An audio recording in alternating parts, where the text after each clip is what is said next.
Espèce d'incapable, regarde ce que tu as fait. La voix de Cédric, tranchante comme une lame, déchira le silence respectueux du grand hall de Dubois Industries. Devant lui, Léo, le concierge, se tenait figé, le plateau de café vide tremblant entre ses mains. Le liquide sombre avait éclaboussé les chaussures blanches immaculées d'Amandine, la fiancée de Cédric, créant une tache hideuse sur le cuir italien. Elle le regardait avec un dégoût si profond qu'on aurait dit qu'il venait de commettre un crime impardonnable. Il pensait que sa journée ne pouvait pas être pire, mais il était loin d'imaginer que ce simple accident allait déclencher une avalanche d'humiliation qui changerait sa vie à jamais. Mais avant de plonger dans cette histoire incroyable, faites-moi une faveur. Cliquez sur le bouton j'aime et si vous êtes nouveau ici, abonnez-vous à notre famille grandissante d'amateurs d'histoire. Votre soutien nous permet de continuer à créer du contenu qui, nous l'espérons, vous inspire et vous touche. C'est rapide, gratuit et ça signifie énormément pour nous. Dites-moi en commentaire de quelle ville vous regardez cette vidéo pour que je puisse vous envoyer un salut spécial dans ma prochaine histoire. J'adore voir jusqu'où nos histoires voyagent. De Paris à Abidjan, de Montréal à Bruxelles, notre communauté est partout, et c'est magnifique. Léo était un homme d'une 50aine d'années, aux mains usées par le travail et au regard doux. Il était le concierge de Dubois Industries depuis près d'1 an, un poste qu'il accomplissait avec une dignité et une discrétion qui forçaient le respect de la plupart des employés. Il était toujours le premier arrivé, le dernier parti, s'assurant que tout était impeccable. Il connaissait le nom de chaque employé, s'enquérait de la santé de leurs enfants et offrait un sourire sincère à quiconque croisait son chemin. Cédric, lui, était l'opposé. Neveu du défunt fondateur de l'entreprise, il avait hérité d'un poste de direction qu'il n'avait jamais mérité. Il se pavanait dans les couloirs dans des costumes sur mesure, une montre de luxe au poignet, traitant les employés comme ses serviteurs personnels. Sa fiancée, Amandine, une femme dont la beauté n'avait d'égal que son dédain pour les gens comme Léo, le suivait comme son ombre, jugeant tout et tout le monde depuis son piédestal. Tout s'était passé en une fraction de seconde. En voulant s'écarter pour laisser passer un coursier pressé qui courait vers l'ascenseur, Léo avait fait un pas de côté et heurté Amandine qu'il n'avait pas vu arriver. Le café, destiné à la salle de réunion, avait volé. L'accident était banal, involontaire. Mais pour Cédric, c'était une offense personnelle, une occasion en or de montrer sa puissance devant tout le monde. « Non mais tu te rends compte ? Ces chaussures coûtent plus cher que ton salaire de 3 mois, ricana Amandine, en inspectant le désastre avec une moue théâtrale. Cédric savourait la scène. Le hall était plein. Des cadres supérieurs, aux secrétaires, tous figés, observant le spectacle avec un mélange de peur et de pitié. Il voulait marquer les esprits, asseoir son autorité. Il plongea la main dans la poche de sa veste et en sortit une épaisse liasse de billets de 50 €. Il les jeta au visage de Léo avec un mépris total. « Tiens, voilà pour le pressing, pauvre type. Et pour tes services. Tu es viré. » Les billets flottèrent lentement dans les airs avant de s'éparpiller sur le sol en marbre autour des pieds de Léo. Personne n'osait bouger. Les regards étaient fixés au sol, sur les murs, partout sauf sur l'homme humilié au centre de la pièce. Soudain, une voix douce mais ferme s'éleva. « Monsieur, ce n'était qu'un accident. » C'était Sophia, une mère célibataire qui travaillait dur à la cafétéria pour élever seule son jeune fils malade. Elle avait vu toute la scène depuis le comptoir, et son sens de la justice était plus fort que sa peur. Cédric se tourna vers elle, un sourire mauvais aux lèvres. « Retournez à vos casseroles et ne vous mêlez pas de ça, sinon vous subirez le même sort. » Il fit un signe de tête aux agents de sécurité. « Sortez-moi cet incapable d'ici, je ne veux plus jamais voir son visage. » 2 gardes, visiblement mal à l'aise, s'approchèrent de Léo et le prirent par les bras. Il ne résista pas, son visage était une page blanche, sans colère ni tristesse. Alors qu'on le poussait vers les grandes portes vitrées, son regard croisa celui de Sophia. Dans ses yeux, il ne vit ni pitié, ni moquerie, mais une simple et pure gentillesse. Il se jura de ne jamais oublier ce visage. Le vent glacial de Paris le frappa au visage alors que les portes se refermaient derrière lui, le coupant du monde qu'il avait servi avec tant de dévouement. Il se tenait sur le trottoir, en manche de chemise, les billets de l'humiliation toujours à ses pieds, à l'intérieur.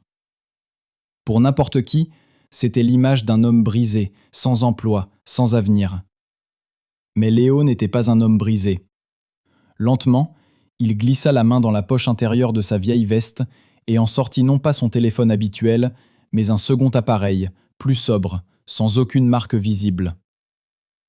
Il composa un numéro unique enregistré sous le nom de Gardien. Une voix grave répondit immédiatement, sans même dire bonjour. « Alain, c'est moi », dit Léo, sa voix soudainement changée, plus ferme, plus profonde. On passe à la phase 2. Cédric et Amandine, à l'intérieur, célébraient leur petite victoire en se dirigeant vers le bureau de direction, ignorant les caméras de surveillance qui enregistraient leur sourire suffisant. Mais ce qu'ils ignoraient, c'est que l'homme qu'ils venaient d'humilier n'était pas un simple concierge. Il venait de commettre la plus grande erreur de leur vie, et le prix à payer serait bien plus élevé qu'une paire de chaussures de luxe. Une fois à l'abri des regards, dans un petit appartement anonyme du quartier de Belleville, loin du luxe ostentatoire de la Défense, Léo retira sa vieille veste de concierge. L'homme qui se tenait là n'avait plus rien du serviteur effacé. Son dos se redressa, son regard devint perçant. « Alain, ils sont en train de détruire l'œuvre de mon père », dit Léo dans le téléphone crypté, sa voix vibrante d'une colère froide. « Je veux un accès total. Caméra, serveur, communication, tout. » De l'autre côté de la ligne, la voix d'Alain était calme et assurée. « C'est déjà fait, monsieur Dubois. Votre père avait tout prévu. Il m'a laissé des instructions très claires au cas où quelque chose de ce genre arriverait. Bienvenue dans votre centre de commandement. » Devant Léo, sur une table modeste, se trouvaient 3 écrans haute définition, un ordinateur puissant et une pile de dossiers. La chasse venait de commencer. Pendant ce temps, Cédric et Amandine célébraient leur victoire dans un restaurant étoilé près des Champs-Élysées. Le champagne coulait à flots. « Tu as vu sa tête quand je lui ai jeté les billets ? Priceless !» se vanta Cédric en dégustant une huître. Amandine sortit son téléphone dernier cri et prit une photo de ses nouvelles chaussures, qu'elle venait d'acheter pour remplacer celles qui avaient été souillées. Elle la posta immédiatement en story sur Instagram avec la légende « Petite thérapie shopping après un accident de travail désagréable. Heureusement, tout se nettoie, surtout la saleté. Hashtag luxe, hashtag Paris, hashtag nouvelle vie. » Elle éclata d'un rire cristallin et cruel. « Chérie, quand est-ce qu'on signe la vente avec Rivage Corp ? J'en ai marre de devoir côtoyer tous ces misérables. Je veux notre villa à Saint-Barthélemy. » Cédric leva sa coupe. « Très bientôt, ma reine. Encore quelques formalités pour faire croire que tout est légal, et nous serons libres et riches, à la fin des Dubois et au début de notre règne. » Ils trinquèrent, ignorant complètement que chaque mot, chaque rire arrogant était observé. Dans son appartement de Belleville, Léo regardait les écrans avec un dégoût qui lui nouait l'estomac. Grâce à Alain, il avait accès à tout. Il voyait les notes de frais exorbitantes de Cédric, les virements suspects vers des comptes offshore au nom d'Amandine, les emails échangés avec le concurrent Rivage Corp préparant la vente de l'entreprise pour une fraction de sa valeur réelle. Mais le pire fut de voir les images des caméras de surveillance. Il vit Cédric humilier une secrétaire jusqu'aux larmes parce que son café était trop froid. Il le vit déchirer le rapport d'un jeune manager plein d'idées, le traitant de petit con prétentieux. Puis son cœur se serra en voyant Sophia. Elle nettoyait une table à la cafétéria lorsque Cédric, furieux après un appel téléphonique, donna un grand coup de pied dans une chaise qui la percuta violemment. Elle tomba, mais se releva sans un mot, le visage tordu de douleur et de peur. Cédric ne s'excusa même pas. Il se contenta de grogner « Regardez où vous mettez les pieds ». Cette image de la seule personne qu'il avait défendue, traitée comme un objet, alluma en Léo une flamme nouvelle, la vengeance. C'est alors qu'il remarqua quelque chose d'étrange. Tard dans la nuit, la caméra du bureau de Cédric s'activa. Cédric était là, seul, visiblement nerveux. Il était au téléphone, parlant à voix basse. Léo augmenta le volume au maximum, parvenant à capter des bribes de conversation. Oui, le protocole est presque contourné. Non, personne ne sait pour le test. C'est la dernière volonté du vieil homme. Une formalité stupide. Une fois la vente signée, ce document n'aura plus aucune valeur. Le mot test fit tiquer Léo. De quel test parlait-il? Il zooma sur l'écran d'ordinateur de Cédric. Ce dernier venait d'ouvrir un fichier PDF protégé par un mot de passe. Le nom du fichier était clairement visible. Protocole testamentaire LD.pdf. LD. Léo Dubois. Ses propres initiales. Un frisson lui parcourut l'échine. Ce document le concernait directement. Il appela immédiatement Alain. Alain, qu'est-ce que le protocole testamentaire LD? Un silence pesa à l'autre bout du fil. Puis Alain soupira. Votre père était un homme sage, monsieur. Il n'a jamais eu confiance en Cédric. Il a stipulé dans son testament que pour hériter pleinement de l'entreprise, Cédric devait la diriger avec intégrité et bienveillance pendant 1 an, sans savoir qu'il était mis à l'épreuve. C'était son test final de caractère. Je suis le gardien de ce protocole. S'il échouait, tout devait vous revenir. Léo resta sans voix. Ce n'était donc pas seulement une question de cupidité. Cédric était en train de trahir la dernière volonté sacrée de son oncle, l'homme qui lui avait tout donné. La colère de Léo se transforma en une détermination glaciale. Il devait récupérer ce document. C'était la clé de tout. « Alain, j'ai besoin de ce fichier. Maintenant !» demanda Léo, sa voix ne laissant place à aucune discussion. « Cédric vient de le fermer, mais il doit être sur le serveur central. Pouvez-vous le récupérer ?»« Ce sera difficile, » répondit Alain. « Cédric a renforcé la sécurité informatique. Mais votre père m'a laissé des portes dérobées. Laissez-moi quelques minutes. » Léo fixa l'écran, son cœur battant à tout rompre. Il voyait des lignes de code défiler sur l'un des moniteurs, le travail d'Alain en direct. Chaque seconde semblait une éternité. Puis, une petite fenêtre de notification apparut sur son bureau. Transfert terminé. Un fichier reçu. Le fichier était là. Protocole testamentaire LD, PDF. La preuve ultime de la trahison de Cédric et de son propre droit à réclamer ce qui lui appartenait. Sa main tremblait légèrement alors qu'il approchait la souris de l'icône du fichier. C'était plus qu'un simple document. C'était le testament de son père, le destin de centaines d'employés et le début de la fin pour Cédric et Amandine. Il prit une profonde inspiration et double-cliqua. Une fenêtre demanda un mot de passe. Il tapa instinctivement le nom de sa mère, décédée des années plus tôt. Le fichier s'ouvrit. Il commença à lire les premières lignes, puis son regard se figea sur un paragraphe en particulier, surligné en jaune par son père. Ses yeux s'écarquillèrent, son souffle se coupa. Ce n'était pas seulement un test. C'était un piège bien plus complexe et brillant qu'il ne l'avait jamais imaginé. Ce qu'il vit sur cet écran allait non seulement changer sa vie, mais aussi sceller le destin de Cédric et Amandine pour toujours.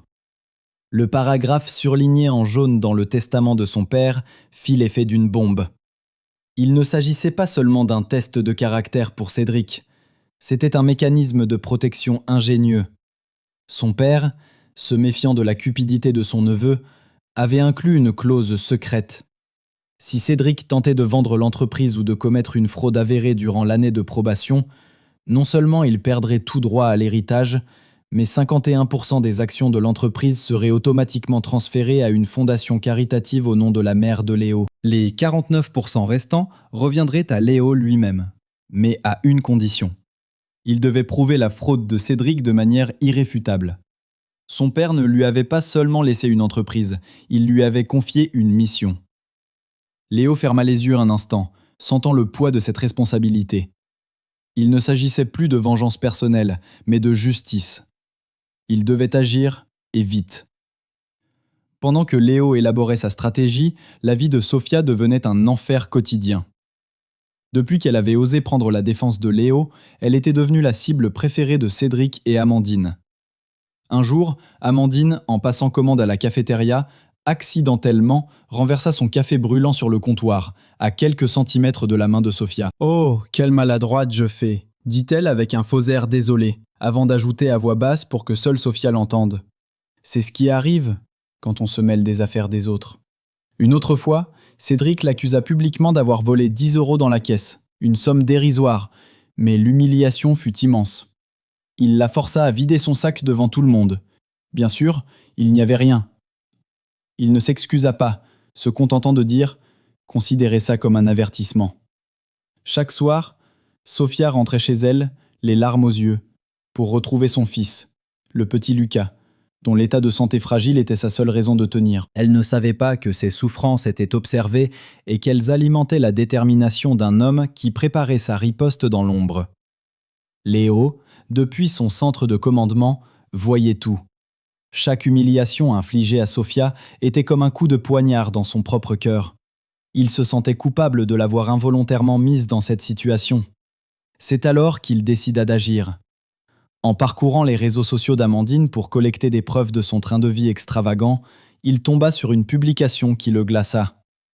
C'était une cagnotte en ligne, partagée par une amie de Sofia, pour aider à financer une opération chirurgicale urgente pour Lucas. Le montant nécessaire était de 50 000 €, une somme astronomique pour une mère célibataire. La cagnotte stagnait à peine à 2 000 €. Sans hésiter, Léo prit une carte bancaire prépayée et anonyme, un des nombreux outils que son père lui avait laissés, et fit un don. Il tapa le montant restant, 48 000 €. Le message qu'il laissa avec le don était simple. Pour un petit guerrier, de la part d'un ami. Le lendemain, il observa sur les caméras la réaction de Sofia. Elle était devant son ordinateur à la cafétéria pendant sa pause, et il la vit soudain éclater en sanglots, des larmes de pure joie et de soulagement. Ce moment lui donna une force nouvelle. Il savait pourquoi il se battait. La collecte de preuves devint son unique obsession. Il transforma son petit appartement en une véritable ruche d'information. Il enregistra chaque appel téléphonique suspect de Cédric, grâce au logiciel espion installé par Alain. Il fit des captures d'écran des conversations WhatsApp entre Cédric et Amandine, où il se moquait des employés et planifiait leur avenir luxueux. « Encore 2 semaines et on sera sous les cocotiers, loin de ces cafards !» écrivait Cédric. Il intercepta les notifications bancaires d'Amandine qui montraient des dépenses folles dans les boutiques de l'avenue Montaigne, payées avec une carte de crédit de l'entreprise. Mais la pièce maîtresse manquait encore, la preuve physique du contrat de vente frauduleux avec Rivage Corp. Il savait que Cédric était trop arrogant pour ne pas garder une copie papier dans son bureau, comme un trophée. Il devait s'y introduire. L'occasion se présenta une nuit où Cédric et Amandine assistaient à un opéra. Un événement qu'Amandine n'avait pas manqué de documenter avec une dizaine de stories Instagram.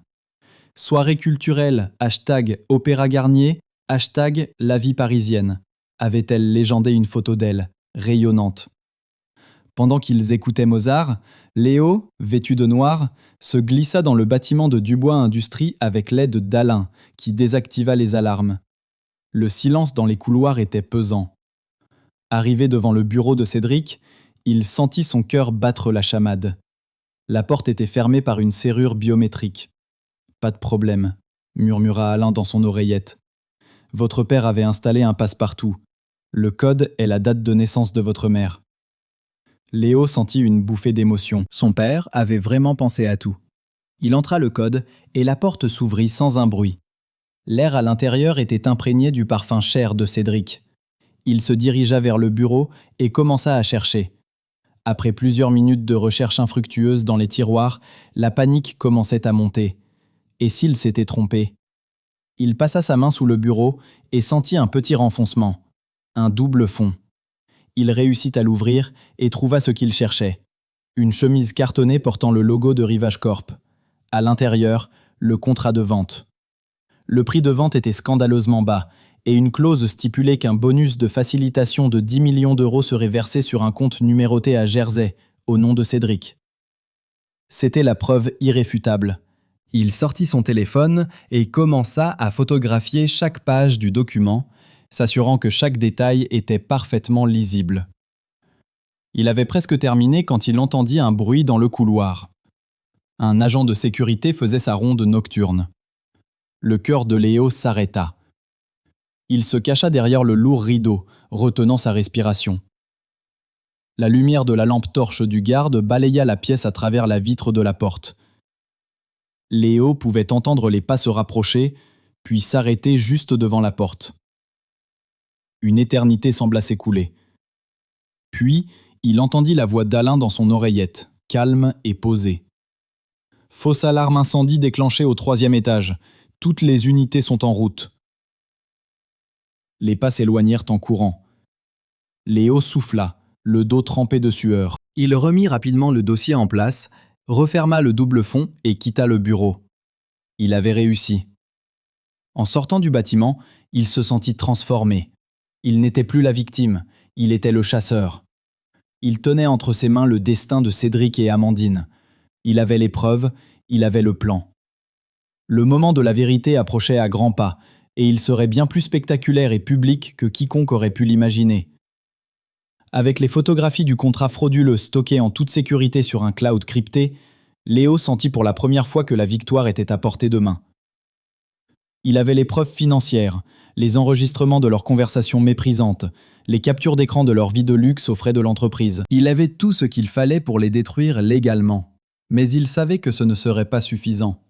Pour honorer la mémoire de son père et pour rendre justice à des gens comme Sophia, la chute de Cédric et Amandine devait être publique, spectaculaire et inoubliable. Elle devait avoir lieu là où leur arrogance était la plus grande, lors de la grande soirée de gala qu'ils organisaient pour annoncer officiellement la vente de Dubois Industries. C'était leur soirée de triomphe. Léo allait en faire la soirée de leur anéantissement. Le plan était audacieux. Alain, grâce à ses contacts, réussit à faire embaucher Léo et Sophia par l'agence d'extra qui s'occupait du service pour le gala. Léo avait besoin d'être à l'intérieur, et il voulait que Sophia, sa source d'inspiration, soit témoin de la justice qu'il allait rendre en son nom. Le soir de l'événement, le pavillon d'Armenonville scintillait de 1000 feux. Le tout Paris des affaires était là, sirotant du champagne, ignorant tout du drame qui se préparait. Léo, en uniforme de serveur, se déplaçait avec une efficacité silencieuse, le visage neutre, mais à l'intérieur, son cœur battait au rythme d'un compte à rebours. Il voyait Cédric et Amandine, resplendissants, accueillir leurs invités, riant, serrant des mains, jouant parfaitement leur rôle de jeunes héritiers brillants. Leur arrogance était à son comble. Ils se sentaient invincibles. C'est alors qu'Amandine l'aperçut. Un sourire cruel se dessina sur ses lèvres parfaitement maquillées. Elle s'approcha de lui, suivie par un petit groupe d'admirateurs. « Tiens, le monde est vraiment petit », dit-elle d'une voix forte, s'assurant que tout le monde puisse l'entendre. « On n'arrive décidément pas à garder un travail stable, on dirait. De concierge à serveur. Quelle déchéance !» Léo ne répondit pas, se contentant de la regarder avec un calme qui semblait la déstabiliser. Piquée au vif, elle décida d'aller plus loin. « Oh, serveur, ma coupe est vide », ordonna-t-elle, lui tendant son verre. Alors qu'il la remplissait avec une main parfaitement stable, elle fit un mouvement brusque, renversant délibérément le champagne sur le sol et sur ses propres chaussures. « Mais vous êtes vraiment maudit. Regardez ce que vous avez fait. Nettoyez ça, tout de suite. » Elle lui jeta une serviette en tissu au visage. Le silence se fit autour d'eux. Tous les regards étaient tournés vers Léo. C'était le moment de vérité, le test ultime de son contrôle. Il aurait pu exploser, révéler son identité, tout gâcher. Mais il pense à son père, à Sophia, au plan. Lentement, il se pencha et commença à essuyer le sol, puis les chaussures d'Amandine, sous les rires étouffés de ses amis. C'était le sommet de l'humiliation. Un homme qui valait des milliards, à genoux, nettoyant les chaussures d'une usurpatrice.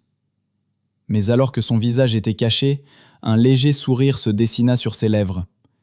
Car ce geste lui permet de faire ce pourquoi il était venu. Discrètement, sa main glissa un minuscule micro-enregistreur, pas plus grand qu'un bouton de manchette, sous la table d'honneur où Cédric et Amandine allaient s'asseoir. Il se releva, le visage toujours impassible. « Toutes mes excuses, madame. » Il avait l'air d'un homme brisé, vaincu. Mais en réalité, il venait de poser la dernière pièce de son piège mortel. Il s'éloigna, le cœur étrangement calme. Il avait touché le fond, mais il savait que c'était pour mieux remonter. Il croisa Sophia, qui avait tout vu de loin, les larmes aux yeux. « Personne ne mérite d'être traité comme ça », lui murmura-t-elle. « Tenez bon. » Léo lui adressa un regard plein de gratitude. « La nuit est toujours plus sombre juste avant l'aube », répondit-il énigmatiquement. Il se dirigea ensuite vers les cuisines, sortit son téléphone et envoya un simple message à Alain qui se trouvait dans la régie technique du gala. Le micro est en place, lance la synchronisation. Il joignit à son message un dernier fichier, une copie de la notification de virement des 48 000 € à l'hôpital pour Lucas avec une note à diffuser si besoin. Il voulait que tout le monde sache qui était la véritable héroïne de cette histoire. Alors que la soirée battait son plein, Cédric monta sur scène pour son grand discours. Il était ivre de pouvoir, se pavanant sous les projecteurs.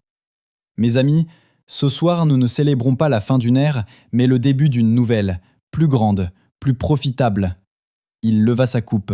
« À l'avenir. » C'était le signal. Léo, qui s'était discrètement positionné près de la scène, fit un signe de tête imperceptible en direction de la régie.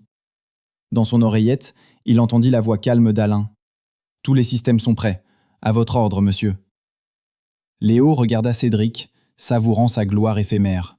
Il regarda Amandine, qui l'applaudissait, son visage rayonnant de cupidité. Il regarda Sophia, qui se tenait au fond de la salle, le visage plein d'une triste dignité. Il pense à son père, à sa mission. L'heure de la justice avait sonné. Le masque allait enfin tomber, et le choc serait si violent qu'il ferait trembler les fondations de leur monde de mensonges. Le discours de Cédric se poursuivait, chaque mot étant une ode à sa propre grandeur, chaque phrase une insulte à la mémoire de l'homme qui lui avait tout donné. Léo l'écoutait, non plus avec colère, mais avec une sorte de pitié froide. Cédric était un homme vide, gonflé d'orgueil, et sa chute n'en serait que plus spectaculaire. Dans son oreillette, Alain confirma. Synchronisation terminée. Tous les fichiers sont chargés sur le serveur principal de la salle. Vidéo, audio, documents. Tout est prêt à être projeté sur l'écran géant. J'ai aussi pris le contrôle du système de sonorisation. Nous sommes prêts. Léo jeta un dernier regard à la scène, puis se dirigea vers les cuisines, son travail de serveur terminé. Le vrai spectacle allait bientôt commencer. Dans les coulisses, l'atmosphère était électrique. Léo rejoignit Alain, qui avait quitté la régie pour superviser les dernières étapes en personne. Alain, cet homme d'une loyauté sans faille, lui tendit une tablette. « Voici le tableau de bord, monsieur Dubois. Vous avez le contrôle total. Un seul bouton pour lancer la séquence. J'ai également envoyé une copie cryptée de l'intégralité du dossier à Maître Durand, l'avocat de votre père, ainsi qu'à une journaliste d'investigation de confiance du journal Le Monde. Ils attendent votre signal pour publier. » Léo prit la tablette, ses doigts effleurant l'écran. C'était l'arme de sa justice, froide et numérique. Il regarda Alain. « Merci, mon ami. Mon père a eu raison de vous faire confiance. » Alain hocha simplement la tête, ses yeux brillant d'une fierté contenue. « C'est un honneur de servir la justice, monsieur. » Pendant ce temps, Cédric, ayant terminé son discours sous des applaudissements polis, rejoignit sa table d'honneur. Le micro caché sous la nappe, activé par Alain, retransmettait maintenant leur conversation privée directement dans l'oreillette de Léo. « Tu as été magnifique, mon amour, » roucoula Amandine. « Ils ont tout gobé. » Cédric éclata d'un rire gras. « Bien sûr qu'ils ont tout gobé. Ce sont des moutons.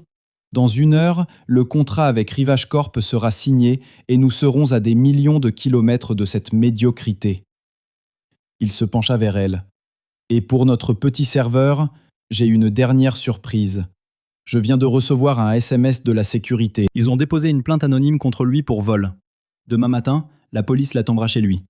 Même s'il est innocent avec son profil, il passera quelques jours en garde à vue, juste pour le plaisir. » Amandine gloussa. « Tu es diabolique, j'adore ça. » Léo serra la tablette si fort que ses jointures blanchirent.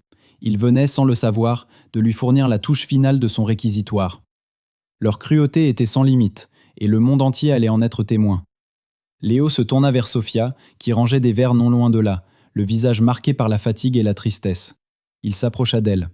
« Sophia, dans quelques minutes, tout va changer. J'ai besoin que vous restiez près de la scène. Et quoi qu'il arrive, n'ayez pas peur. » Elle le regarda, intriguée par l'intensité de sa voix. « Que voulez-vous dire ?» Léo lui offrit un sourire sincère, le premier qu'elle voyait sur son visage. « Je veux dire que les gens bons méritent d'avoir une fin heureuse. » Il lui tendit une petite carte. « C'est le numéro de Maître Durand. C'est le meilleur avocat de Paris. Il va s'occuper de tout pour vous et votre fils à partir de maintenant. Considérez cela comme un remboursement pour votre gentillesse. » Sophia prit la carte, confuse mais touchée. Elle ne comprenait pas, mais elle sentait qu'elle était sur le point d'assister à quelque chose d'extraordinaire. Le moment était venu.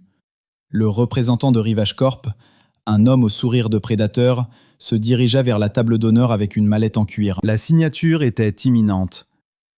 Léo regarda l'écran de sa tablette. Il voyait les visages des invités, des gens puissants, des journalistes, des employés de Dubois Industries qui avaient été invités pour faire bonne figure. Il pensa à son père, à l'empire qu'il avait bâti sur des valeurs d'intégrité et de respect, des valeurs que Cédric avait piétinées. Il pensa à Sophia, symbole de toutes les victimes silencieuses de l'arrogance de son cousin.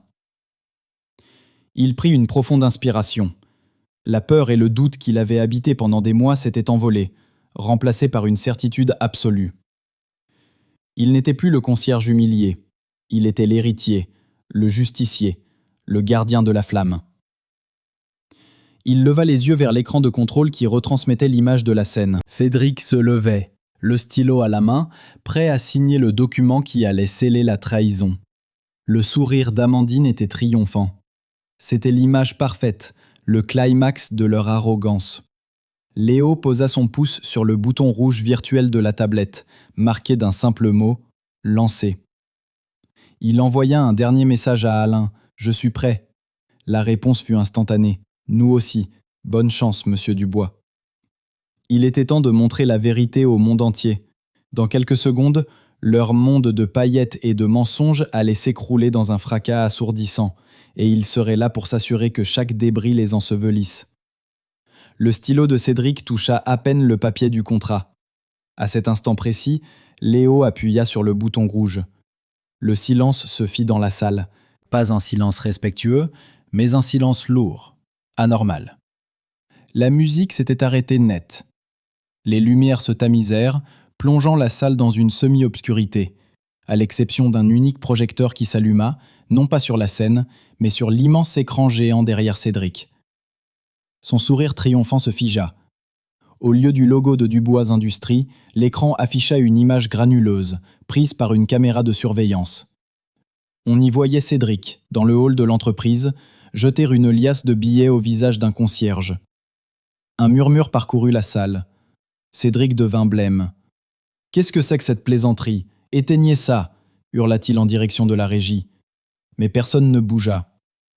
La vidéo fut remplacée par une autre. Cédric, dans son bureau, hurlant sur une secrétaire en pleurs. Puis une autre. Cédric donnant un coup de pied dans une chaise qui percuta violemment Sophia. L'image suivante était une capture d'écran d'une conversation WhatsApp entre lui et Amandine. « Encore 2 semaines et on sera sous les cocotiers, loin de ces cafards. » La salle était maintenant complètement silencieuse. Un silence de choc et de dégoût. Amandine, à côté de Cédric, avait le visage décomposé. Elle cherchait une sortie du regard, mais tous les yeux étaient rivés sur eux. Puis, la voix de Cédric, enregistrée par le micro caché, emplit la salle, claire et nette. « Bien sûr qu'ils ont tout gobé. Ce sont des moutons. » C'était la phrase qu'il avait prononcée quelques minutes plus tôt, croyant être à l'abri des oreilles indiscrètes. La panique s'empara de lui. « C'est un montage, un faux !» cria-t-il, sa voix tremblante trahissant son mensonge. C'est alors qu'une silhouette sortit de l'ombre des coulisses et monta lentement les marches de la scène. Il ne portait plus l'uniforme de serveur, mais un costume sombre, d'une coupe parfaite, qui soulignait une prestance que personne ne lui avait jamais soupçonnée. C'était Léo. Il prit un micro sur le pupitre, son visage calme contrastant violemment avec la panique de Cédric. « Bonsoir Cédric, » dit Léo, sa voix, amplifiée par les haut-parleurs, résonnant avec une autorité nouvelle. « Je ne crois pas que ce soit un montage. Et je ne crois pas non plus que cette entreprise soit à vendre. » Un cri de stupeur traversa l'assemblée. Cédric le dévisagea, les yeux exorbités. « Toi, qu'est-ce que tu fiches là ? Sécurité ! Sortez-moi cet individu !» Mais les agents de sécurité, postés par Alain, ne bougèrent pas. Ils regardaient Léo, attendant ses ordres. « Tu te demandes qui je suis, n'est-ce pas ? » continua Léo, s'adressant directement à son cousin.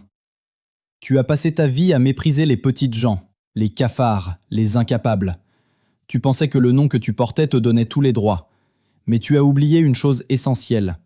Ce nom, tu ne l'as pas mérité. Tu en as seulement hérité. L'écran derrière lui changea de nouveau, affichant la première page du testament de son père, le fameux protocole testamentaire LDPDF. Léo zooma sur le paragraphe surligné. Mon oncle, ton père, était un homme juste. Il a stipulé que tu n'hériterais pleinement que si tu dirigeais cette entreprise avec intégrité pendant 1 an. C'était son test. Et tu as échoué. Spectaculairement. Il fit un geste vers l'écran. Tu n'as pas seulement été cruel et arrogant, tu as fraudé. Tu as tenté de vendre son héritage à nos pires concurrents pour une bouchée de pain, en détournant des millions au passage. L'écran afficha alors les photographies du contrat de vente, les relevés des comptes offshore, chaque preuve irréfutable de sa trahison. La salle était en ébullition. Les flashs des photographes crépitaient. Des invités sortaient leur téléphone, filmant la scène, la diffusant en direct sur les réseaux sociaux. Le hashtag DuboisGala devenait viral. Amandine, réalisant que tout était perdu, tenta de s'éclipser discrètement, mais 2 agents de sécurité lui barrèrent poliment le passage. Cédric, acculé, perdit tout contrôle. « Et alors, qui es-tu pour me juger ? Un misérable concierge, tu n'es rien. » C'est le moment que Léo attendait. Il sourit tristement. « C'est là que tu te trompes, Cédric. Je ne suis pas un concierge. » Il se tourna vers l'assemblée. « Mesdames et messieurs, pour ceux qui ne me connaissent pas, permettez-moi de me présenter. Je m'appelle Léo Dubois.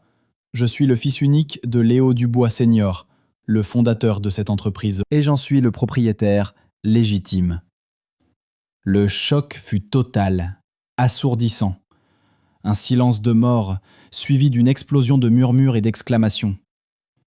Léo laissa l'information infuser, puis il porta le coup de grâce. « Mon père m'a demandé de veiller sur son œuvre. Il m'a demandé de me faire passer pour un homme simple, pour voir le vrai visage des gens. Et j'ai vu. J'ai vu ta cruauté, Cédric. J'ai vu ta cupidité, Amandine. Mais j'ai aussi vu autre chose. » Son regard balaya la salle et se posa sur Sophia, qui se tenait près de la scène, les mains devant la bouche, les yeux remplis de larmes. J'ai vu la bonté, le courage et la dignité d'une femme qui, malgré les humiliations, n'a jamais perdu son humanité. Une femme qui a osé me défendre quand personne d'autre ne le faisait. L'écran afficha alors la notification du virement de 48 000 €. L'entreprise Dubois, sous ma direction, prendra désormais en charge l'intégralité des soins du petit Lucas, à vie. Des applaudissements éclatèrent, d'abord timides, puis de plus en plus forts, jusqu'à devenir un tonnerre qui fit trembler les murs. Cédric s'effondra sur une chaise, le visage entre les mains, un homme brisé. Maître Durand et la journaliste du Monde se frayèrent un chemin jusqu'à la scène, tandis que des policiers en uniforme, prévenus par Alain, entraient dans la salle et se dirigeaient calmement vers Cédric et Amandine. « Cédric Dubois, Amandine Larcher, vous êtes en état d'arrestation pour fraude, abus de biens sociaux et tentative d'escroquerie, » annonça un inspecteur d'une voix forte. La justice n'était plus une menace. Elle était là, réelle et implacable. Alors qu'on leur passait les menottes, le dernier enregistrement du micro caché fut diffusé. « Demain matin, la police l'attendra chez lui, juste pour le plaisir. » C'était la preuve de leur dernière bassesse, la fausse plainte, qui s'ajoutait à la longue liste de leurs crimes. La vérité avait enfin éclaté, et rien, absolument rien ne serait plus jamais comme avant. L'arrestation de Cédric et Amandine sous les flashs des photographes ne fut que le début de leur chute vertigineuse. Le scandale, baptisé « l'affaire Dubois » par la presse, fit la une de tous les journaux pendant des semaines. La vidéo du gala, diffusée en direct par des dizaines d'invités, fut vue par des millions de personnes à travers le monde. Les preuves rassemblées par Léo étaient si accablantes que le procès fut rapide. Cédric fut condamné à 10 ans de prison ferme pour fraude aggravée, abus de confiance et tentative d'extorsion. Amandine, reconnue complice, écopa de 5 ans, dont 2 avec sursis. Leurs biens furent saisis pour rembourser les sommes détournées et ils perdirent tout. Leur statut, leur fortune et leur dignité. Leur monde de luxe s'était effondré, remplacé par les murs gris d'une cellule de prison. Pour Léo, le lever du soleil le lendemain du gala avait une saveur nouvelle. Il n'était plus l'ombre qui se cachait, mais un homme qui avait retrouvé sa place. Il prit officiellement la direction de Dubois Industries, non pas depuis le bureau luxueux de Cédric, mais depuis celui, plus modeste et chargé d'histoire, de son père. Sa première décision fut d'annuler la vente à Rivage Corp et d'annoncer une prime exceptionnelle pour chaque employé, en guise d'excuse pour les épreuves qu'ils avaient subies.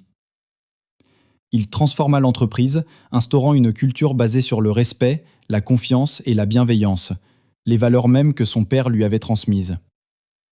Il devint un leader respecté, non pas par peur, mais par admiration.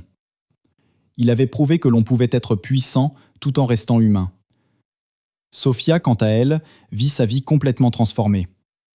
Léo tint sa promesse. Il créa la fondation Lucas Dubois, dédiée à aider les familles d'employés ayant des enfants malades, et il en nomma Sophia la directrice. Avec un budget conséquent et une totale autonomie, elle put enfin se consacrer à ce qu'elle faisait de mieux, aider les autres. Son fils Lucas reçut les meilleurs soins possibles et se rétablit complètement. Aujourd'hui, 3 ans plus tard, il est un jeune garçon plein de vie, qui court dans les couloirs de la fondation, rappelant chaque jour à sa mère que les miracles existent. Sophia, autrefois femme de ménage humiliée, est devenue une philanthrope respectée, changeant la vie de centaines de familles. Elle et Léo sont restés des amis très proches, unis par le souvenir d'une épreuve qui a révélé le meilleur d'eux-mêmes. L'histoire de Léo eut un impact bien au-delà des murs de l'entreprise.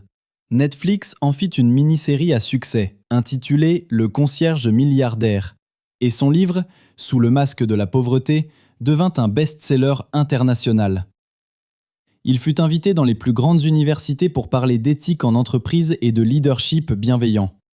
L'affaire Dubois provoqua même un débat national qui mena à de nouvelles lois renforçant la protection des lanceurs d'alerte et des employés face aux abus de pouvoir. L'histoire d'un homme avait changé la société. Le concierge avait non seulement sauvé une entreprise, il avait inspiré une nation. Il avait prouvé que le courage d'une seule personne peut faire tomber les empires les plus arrogants. Cette histoire nous rappelle que la justice existe encore dans ce monde. Quelles leçons avez-vous tirées de ce récit ?